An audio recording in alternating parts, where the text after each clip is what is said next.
Sebagaimana yang kita tahu, negara Malaysia terkenal dengan kepelbagaian bangsa, agama dan budaya. Aspek tersebut menjadi penyumbang kepada perkembangan pemakanan yang mempengaruhi perpaduan kaum di Malaysia. Mengali dengan lebih mendalam, makanan yang terkenal antara tiga bangsa terbesar di Malaysia iaitu Melayu, Cina dan India. Selain mengetahui keunikan yang ada pada setiap jenis makanan tersebut, sepatutnya dipraktikkan oleh rakyat Malaysia. Oleh itu, makanan memainkan peranan yang penting dalam memupuk hubungan yang erat antara kaum utama di Malaysia.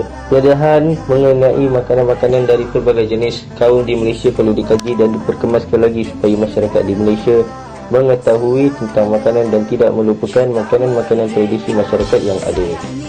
Sebagai contoh, nasi lemak adalah makanan orang Melayu yang dapat memupuk perpaduan kaum di Malaysia dan ia patut dijadikan makanan kebangsaan Malaysia. Nasi lemak dahulunya dihidang untuk sarapan pagi, tetapi pada masa kini dijadikan hidangan tengah hari dan malam. Bukan itu sahaja, ia juga turut dihidang pada rumah terbuka dan dijadikan salah satu menu yang disediakan di hotel-hotel mewah. Seperti mana kita boleh lihat, yong tau fu, roti nan, chapati dan thosai. Demikian pula orang India makan apa sahaja yang dimakan oleh rakan mereka dalam kalangan Melayu dan Cina. Secara keseluruhan, dapat dirumuskan bahawa makanan tradisi sesuatu kaum dapat membentuk perpaduan dalam kalangan masyarakat majmuk pada globalisasi ini. Pelbagai alat kesepaduan sosial yang dapat menimbulkan nilai-nilai yang diamalkan atau dihayati oleh sesuatu kaum atau tamadun itu secara tidak langsung dapat menggambarkan identiti kaum atau tamadun tersebut. Contohnya makanan boleh dikatakan alat kesepaduan sosial kerana ia membuahkan nilai-nilai yang baik antara kaum. Hal ini berlaku sekiranya perkongsian makanan tradisional dapat diamalkan antara kaum yang mana berbeza acuan dan rasanya.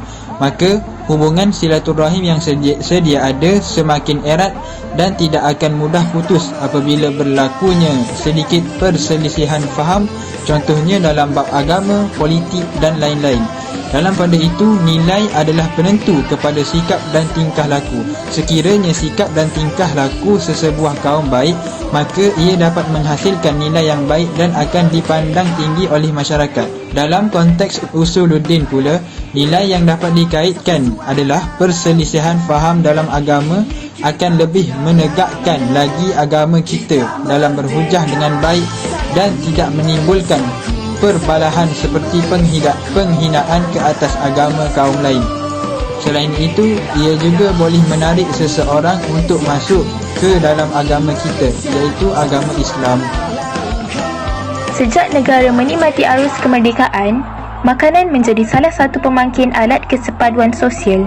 Kini, terdapat banyak restoran yang mesra Muslim seperti restoran Cina Muslim dan India Muslim. Dengan ini, rakyat Malaysia yang beragama Islam dapat merasakan makanan tradisi kaum dan bangsa lain tanpa keraguan. Namun begitu, rakyat Malaysia yang beragama lain juga dapat menikmati juadah orang Islam yang pelbagai di Bazar Ramadan pada bulan puasa. Mereka dapat mencuba sesuatu yang baharu dan menikmati suasana bulan Ramadan. Isu semasa mengenai makanan yang dapat membantu dalam kesepaduan rakyat ialah seperti yang kita lihat sekarang di sesebuah kedai makanan. Terdapat pelbagai jenis kaum, bukan hanya satu kaum sahaja. Makanan yang dihidangkan menarik perhatian bangsa lain. Dari segi bidang usuluddin pula, Islam menganjurkan umatnya menerima perbezaan agama dan etnik sebagai lumrah. Contohnya, menghormati makanan dan adat kaum lain. Refleksi atau respon peranan pelajar terhadap isu semasa berdasarkan pengajian masing-masing. Pandemik COVID-19 memberi impak besar kepada pelbagai sektor dengan bidang pendidikan sama ada peringkat rendah, menengah maupun pengajian tinggi tidak terlepas dari kesannya. Adab berinteraksi. Bukan sahaja pelajar, para pensyarah juga boleh turut sama memanfaatkan alat komunikasi dalam talian untuk berhubung dengan pelajar, berkongsikan informasi dan berbincang mengenai kelas. Dalam berkomunikasi, kedua-dua belah pihak iaitu pelajar dan pensyarah perlulah mencapai kata persetujuan atau medium komunikasi dalam talian yang mana baik digunakan dalam kelas. Komunikasi sokongan. Dalam masa yang sama, para pelajar yang berada di rumah juga mungkin menghadapi pelbagai cabaran yang tersendiri seperti gangguan internet, suasana rumah yang kurang kondusif dan sebagainya dalam proses mereka mengikut kelas secara dalam talian. Di sini, peranan pensyarah adalah amat penting dalam menjayakan komunikasi sokongan, iaitu dengan mendengar masalah mereka dan memberikan kata-kata semangat buat mereka.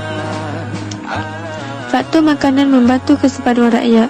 Kepelbagaian bangsa, agama dan budaya di Malaysia secara tidak langsung memangkin kepada perkembangan variasi jenis makanan warisan yang mengukuhkan perpaduan kaum di negara ini. Tukang masak terkenal Datuk Chef Ismail berpandangan kemampuan sesuatu makanan warisan sebagai salah satu faktor untuk menyatukan rakyat Malaysia yang berbilang kaum dan agama adalah tidak dinafikan. Kesimpulannya, dapat dirumuskan bahawa makanan adalah satu faktor dalam pembentukan perpaduan sosial dalam kalangan masyarakat yang majmuk ini. Masyarakat dapat mengenali dengan lebih mendalam makanan yang terkenal antara tiga bangsa terbesar di Malaysia, iaitu Melayu, Cina dan India. Selain mengetahui keunikan yang ada pada setiap jenis makanan tersebut, di mana makanan tradisi ini pula mempunyai keunikan yang tersendiri yang mampu menarik kaum lain untuk merasa. Selain itu, memang jelaslah bahawa makanan pelbagai bangsa ini juga turut menyumbang kepada tahap pemahaman dan perpaduan kaum di Malaysia. Kerajaan juga perlu memainkan peranan dengan membuat kempen dan pesta makanan Malaysia yang dapat membantu masyarakat lebih mengenali makanan pelbagai kaum ini. Makanan masyarakat di Malaysia juga bukan sahaja boleh diperkenalkan di peringkat tempatan, malah perlu di luar negara supaya masyarakat membuka mata dan merasa bangga dengan kepelbagaian makanan yang dapat mengeratkan perpaduan antara kaum.